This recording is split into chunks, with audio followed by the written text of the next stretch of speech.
Gerhana bulan terjadi ketika bulan tertutup oleh bayangan bumi.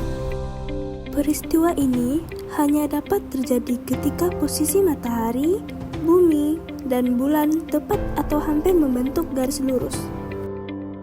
Gerhana bulan hanya mungkin terjadi pada malam hari ketika bulan purnama.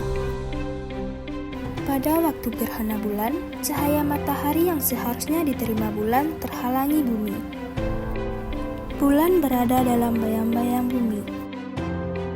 Bayang-bayang bumi ada dua macam, yaitu umbra dan penumbra.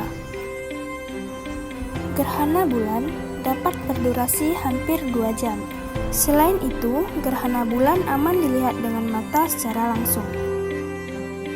Ada 3 jenis gerhana bulan, yaitu gerhana bulan total, gerhana bulan sebagian, dan gerhana bulan penumbra.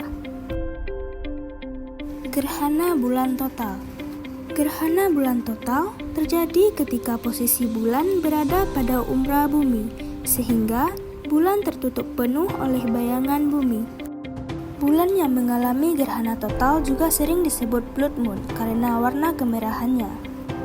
Akibat dari cahaya matahari yang terefraksi oleh atmosfer bumi dan mencapai permukaan bulan.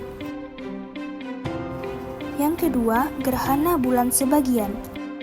Gerhana bulan sebagian terjadi ketika bumi tidak seluruhnya menghalangi bulan dari sinar matahari. Sebagian permukaan bulan yang lain berada di daerah penumbra, sehingga masih ada sebagian sinar matahari yang sampai ke permukaan bulan. Yang ketiga ada gerhana bulan penumbra. Gerhana bulan penumbra terjadi ketika seluruh bagian bulan berada di bagian penumbra, sehingga bulan masih dapat dilihat dengan warna yang suram. Gerhana matahari. Gerhana matahari adalah peristiwa alam ketika bulan berada di antara bumi dan matahari, sehingga cahaya matahari terhalang dan tidak seluruhnya sampai ke permukaan bumi. Peristiwa ini hanya dapat terjadi saat fase bulan baru, ketika posisi ketiga benda langit tersebut sejajar dalam satu garis lurus. Gerhana matahari termasuk fenomena langka karena tidak terjadi setiap bulan, sebab orbit bulan miring sekitar 5 derajat terhadap orbit bumi. Terdapat 3 jenis gerhana matahari, yaitu gerhana matahari total, sebagian, dan cincin. Pada gerhana total, seluruh bagian matahari tertutup oleh bulan sehingga siang hari tampak gelap sejenak. Gerhana sebagian terjadi ketika hanya sebagian piringan matahari tertutup, sedangkan gerhana cincin muncul saat ukuran tampak bulan lebih kecil dari matahari, sehingga menyisakan cahaya berbentuk cincin di sekelilingnya. Sistem kalender. Sistem kalender di bumi dibuat berdasarkan gerakan bumi terhadap matahari dalam tata surya. 2 gerakan utama yang menjadi dasar penentuan waktu adalah rotasi bumi dan revolusi bumi. Rotasi bumi selama 24 jam menghasilkan perbedaan siang dan malam, yang menjadi dasar satuan waktu hari. Sementara itu, revolusi bumi mengelilingi matahari selama sekitar 365 hari menjadi dasar penentuan tahun dalam kalender. Untuk menyesuaikan kelebihan 1/4 hari setiap tahun, dibuatlah tahun kabisat setiap 4 tahun sekali, di mana bulan Februari memiliki 29 hari.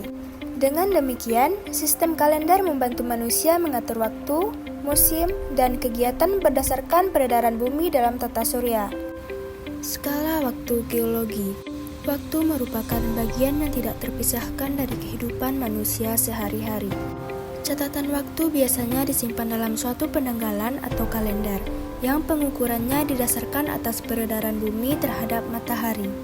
Sama halnya dengan perhitungan waktu dalam kehidupan manusia, maka dalam pembelajaran sejarah bumi dipakai suatu jenis penanggalan yang dikenal dengan nama skala waktu geologi. Para ahli telah membagi urutan sejarah bumi dan kehidupan dalam skala waktu geologi, yang dibedakan dalam pembagian skala besar hingga kecil, mulai dari kurun, masa, zaman, dan kala. Selanjutnya, tiap-tiap kurun dapat dibagi lagi menjadi beberapa zaman. Tiap-tiap zaman dapat dibagi lagi menjadi beberapa masa, dan dari masa dapat dibagi menjadi beberapa kala.